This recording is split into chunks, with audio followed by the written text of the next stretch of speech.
diciptakan oleh Tuhan itu multifungsi. Makanya kalau bilang tiba-tiba kita itu, oh dia multi talent, bisa ini, bisa ini, bisa ini. Karena Tuhan ciptain kita lebih daripada Android. Saraf-sarafnya ribuan saraf diciptakan di kita. Kita bisa melakukan apa saja. Oh, ada perempuan aku nggak bisa masak, itu karena males, ya kan? Laki-laki nggak bisa masak, itu karena males saja. Semuanya bisa dilakukan. Wah, aku nggak bisa nyetir, itu karena males, nggak mau belajar, ya kan? Oh, nggak bisa main musik, itu juga karena males. Tuhan gini loh, bisa. Saya dulu nggak bisa main musik, ya kalau sekarang jreng A B C D bisa gitu kan, maksudnya nyanyi bisa. Saya kadang suka cemburu sama Bu Romi. Waduh, Bu Romi itu bagus banget kalau main musik. Ibu Mevi ya, kalau udah main apa dulu main musik, Ibu Mevi yang nyanyi sama Ibu Yeni Kaila. Aduh, suaranya udah deh sampai merinding gitu kan. Nyanyi, aduh kapan saya bisa main musik gitar seperti itu ya. Sampai saya doa loh, sampai doa saya belajar, doa sama Tuhan, berikanlah aku main gitar yang biasa saja, seperti itu, biasa saja yang penting bisa main. Bener loh, sampai sekarang dikasih biasa saja, nggak secanggih itu, Nael, nggak, ya kan? Nggak secanggih dia, nggak segitar, biasa saja nyanyinya. Kalau sudah minor yang susah, nggak bisa, ya. Salah sendiri mintanya biasa saja, harusnya minta yang luar biasa, biar lebih canggih lagi, ya kan? Nah, Tuhan mau kasih apa saja, ya. Jadi artinya bahwa kita manusia itu diciptakan oleh Tuhan lebih daripada Android, ya, multifungsi. Makanya jangan khawatir, kita ada kemauan, pasti Tuhan mampukan kita. Amin. Amin. Itulah hebatnya, uniknya manusia diciptakan oleh Tuhan itu serupa segambar dengan Allah. Jadi bisa melakukan apa saja. Kalau Allah tidak bisa berbuat dosa, kalau kita bisa berbuat dosa, itu yang membedakan kita dengan Allah. Allah Maha hadir, kita terbatas kehadirannya, ya. Kalau Allah hadir di sini, di sana juga bisa hadir, di Sulawesi Utara hadir, ya kan? Immanuel, Allah hadir beserta dengan kita dimanapun kita berada, ya.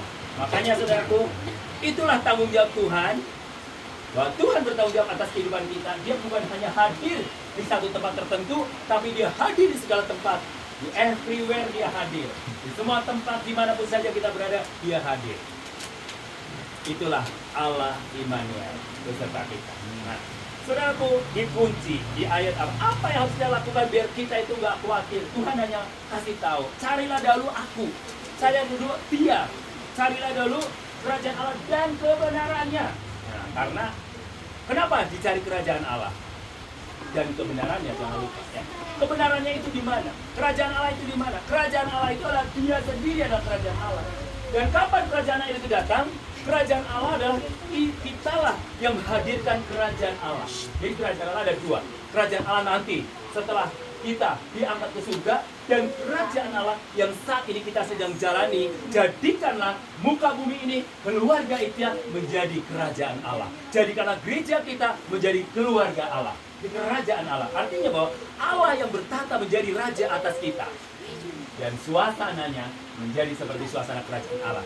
Nah, saudaraku, makanya doa Tuhan Yesus Kristus mengajarkan kepada kita, jadilah kehendakmu di bumi seperti, artinya bahwa supaya surga itu turun atas ke bumi ini, suasana bumi jadi seperti suasana surga. Tidak ada pertikaian, tidak ada percekcokan, tidak ada iri hati, tidak ada kesombongan, ya. Tapi yang adalah damai sejahtera, sukacita, kemenangan yang luar biasa. Itu suasana rumah tangga, turunkanlah suasana surga di dalam keluarga kita, sehingga hidup kita damai.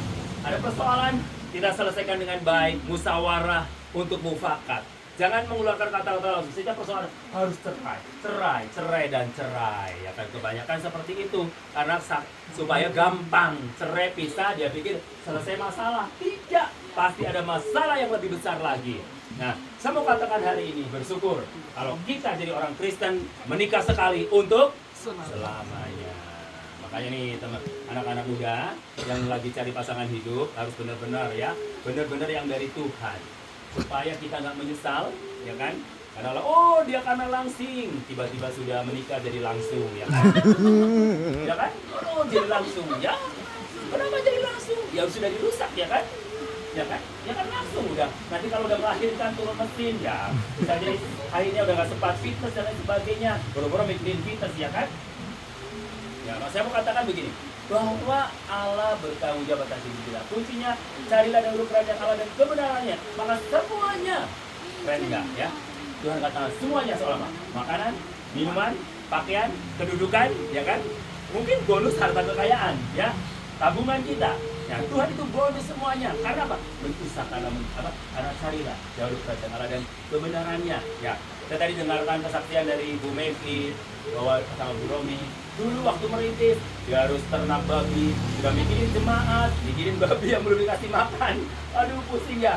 Sekarang sudah enggak, karena sudah selesai semuanya, anaknya sudah lulus. Saya percaya, karena ada usaha, ada doa, mencari kerajaan Allah dan kebenarannya, itu semuanya akan ditambahkan. Ada bonus yang dari Tuhan. Nah, itu perkara-perkara jasmani, itu adalah tambahan. Saya mau tanya, orang Kristen boleh kaya nggak? Boleh sekali, ya kan? Bahkan Alkitab seperti Ishak dikatakan, pada waktu Ishak menabur, dia menjadi kaya. Dia menjadi kaya dan bertambah Kaya. Artinya bahwa Tuhan bisa memberkati dia menjadi orang kaya. Dan ingat bahwa kekayaan itu adalah titipan Tuhan dan kita bertanggung jawab untuk kekayaan itu. Semakin kita banyak diberikan kekayaan, takaran dan tuntutannya semakin banyak. Misalkan kita punya duit 100 perak, tuntutannya kecil, betul nggak? Iya. Ketika kita punya 1 miliar, tuntutannya gede. Kita punya kekayaan 1 miliar, persembahannya 1000. Aneh kan? Kalau mungkin cuma 10.000, ya persembahan 1000 wajar. Kalau kekayaan kita cuma 10.000. Tapi kita punya miliaran atau ratusan juta, datang ke persembahan ul-ul 2.000. Kan nggak imbang, betul nggak? Nggak imbang. Harus punya target. Kalau ngasih persembahan punya target, ya misalkan. Pertama, dari 10.000, terus harus meningkat. Misalkan, 50.000, sampai uang yang paling besar. Kan 100.000 yang paling besar, ya kan? Nah, jadi ada target yang kita harus targetkan. Biar apa? Mungkin, nggak punya uang, kekurangan. Saudaraku, ingat. Semakin banyak kita menabur, semakin banyak kita menuai. Apa yang kita tabur, itulah yang akan kita tuai. Kalau kita nggak pernah menabur, jangan berharap kita menuai. Itu saja. Kalau kita nggak pernah menabur, kita berharap menuai, namanya pencuri, ya kan? Coba, kita nggak pernah menabur benih padi, ya, nggak pernah menabur benih padi. Tiba-tiba kepengen metik padi, padinya sopo, ya kan? Padinya siapa? Oh, kita nggak pernah nanam mangga, kepengen buah mangga. Seperti tadi ya, saya mencuri mangga di kuburan. Tapi izin dulu, ini siapa yang punya mangga? Nah, nggak menabur mangga, kok pengen buah mangga, ya kan? Nah, maksud aku gini, nggak pernah menabur, kita pengen menuai. Itulah, Tuhan, kenapa ya saya kok hidupnya begini? Ya nggak pernah menabur, gimana mau menuai? Apa yang kita tabur, itulah yang akan kita Tuai. Nah, carilah dahulu kerajaan Allah dan kebenarannya, maka semuanya itu akan ditambahkan kepadamu. Itu kunci yang pertama. Yang kedua, dibilang kesusahan hari ini cukup untuk hari ini, karena hari esok ada kesusahannya sendiri. Makanya enjoy life. Nggak usah mikirin, tagihan kita banyak, cicilan kita masih duit ya. Saudara-saudara, hari ini saya ada di sini bukan berarti saya terbebas dari persoalan. Ya, saudaraku, ada masih cicilan uang di bank, ya kan. Tanggal 19 harus dipotong uangnya berapa puluh juta untuk cicilan uang di bank, ya kan. Tapi aku nggak mau mikirin, karena kalau mikirin nanti tambah stres. Aku enjoy aja, ya. Karena saya percaya kuncinya cari dahulu kerajaan Allah dan kebenarannya, maka semuanya itu akan ditambahkan kepadamu. Dan kedua adalah tadi kesusahan hari ini untuk hari ini. Ya kan, cari dahulu. Kalau dipikir-pikir ya, diundang sama temen aku. Ayo undang, kan kalau diundang biasanya dibayarin tiket ya, betul nggak? Tiketnya dibayarin. Saya belajar untuk apa? Untuk mengeluarkan dari uang saya sendiri. Meskipun saya bukan berarti berkelimpahan, bukan. Tapi saya ingin belajar memberkati dengan apa yang saya punya, ya kan? Apa yang saya punya. Saya bilang, udah, pokoknya kalau dari dulu udah diteleponin, tapi saya percaya Tuhan Yehova Jireh menyediakan apa yang tidak ada menjadi ada. Baru tadi saya ini pas waktu kapan ya? Beberapa hari yang lalu sebelum ke sini, tiba-tiba anak bos saya seumur-umur, Mel, aku mau ngasih ini ya, berkat ya, buat kamu. Hah? Serius? Dia minta nomor rekeningnya, katanya. Wih, kaget juga saya. Wah, haleluya. Lagi di negeri perantauan, tiba-tiba ada yang nanya nomor rekening. Kira-kira gimana ya? Semangat sekali tuh memberinya ya. Sampai sekretarisnya, wah, kalau kamu ditanya nomor rekening cepet banget balesnya. Ya iyalah, kalau ditanya nomor rekening pasti cepet balas. Kalau tanya persoalan ya mikir gitu kan. Saya bilang gini, bahwa Allah bertanggung jawab atas hidup kita.